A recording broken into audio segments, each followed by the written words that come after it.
pessoas queridas, sejam todas muito bem-vindas ao nosso Simplificando de hoje. Bem, nós usamos em nossa língua uma expressão muito conhecida denominada fora dos eixos. Você sabe o que significa isso? Bem, eu poderia abranger algumas situações como, por exemplo, alguém descontrolado, alguém que apresenta um comportamento, diria, um tanto desequilibrado e por aí vai. Mas, para iniciarmos uma pequena série de vídeos do Simplificando, eu prefiro conceituar a expressão aplicando-a a alguém que não segue as normas ou direção. Hoje farei uma introdução a qual carrega o tema de certo e errado. Vamos juntos nessa pequena jornada caminhando um pouco pelo livro de Juízes. Vamos lá?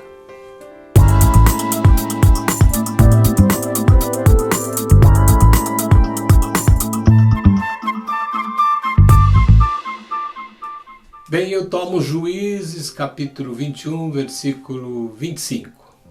Naqueles dias, não havia rei em Israel, cada um fazia o que achava mais reto. Certa vez perguntaram a um ateu qual era a sua visão sobre a moralidade. Ele então respondeu: disseram-me que sem Deus não pode haver moral e que, como ateu, não posso ter moral alguma. Discordo. Eu acredito em amor, esperança, honra, lealdade, honestidade, confiança, respeito, etc.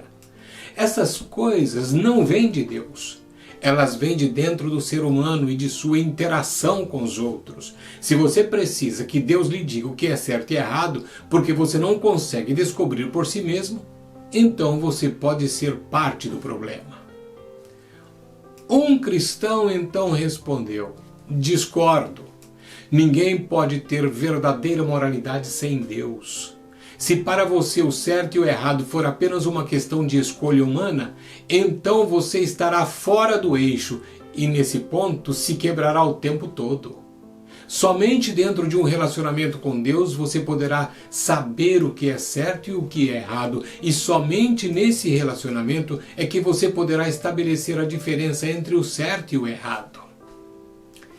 Há um registro bíblico que nos diz o que acontece quando Deus não está envolvido em nossos conceitos de moralidade.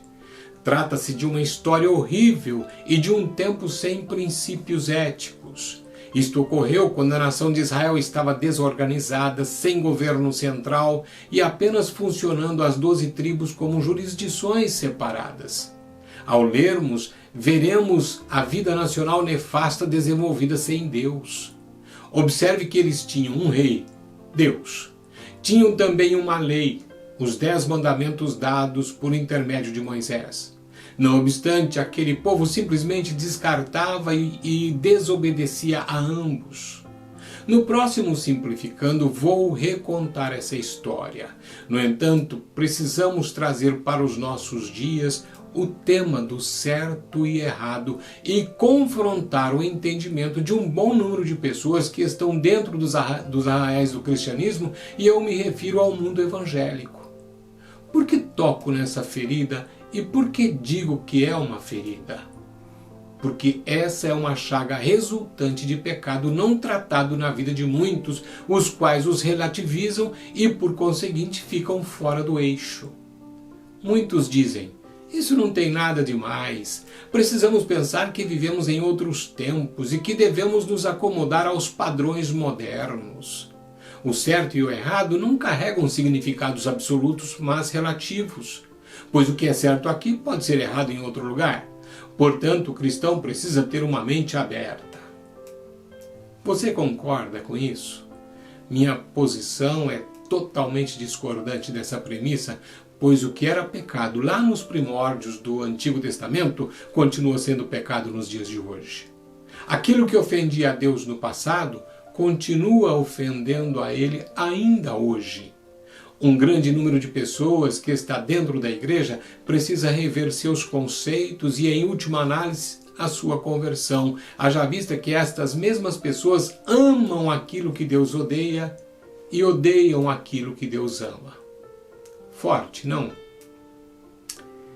Vou terminando, mas Como eu disse, hoje é apenas uma introdução, mas gostaria que você refletisse a respeito do que você ouviu. Estamos vivendo tempos difíceis e complicados, mas o cristão verdadeiro é aquele que deseja fazer a vontade do seu Senhor. Reflita e que o Espírito de Deus ministre ao teu coração e até o próximo Simplificando, se Deus assim o permitir. Até lá!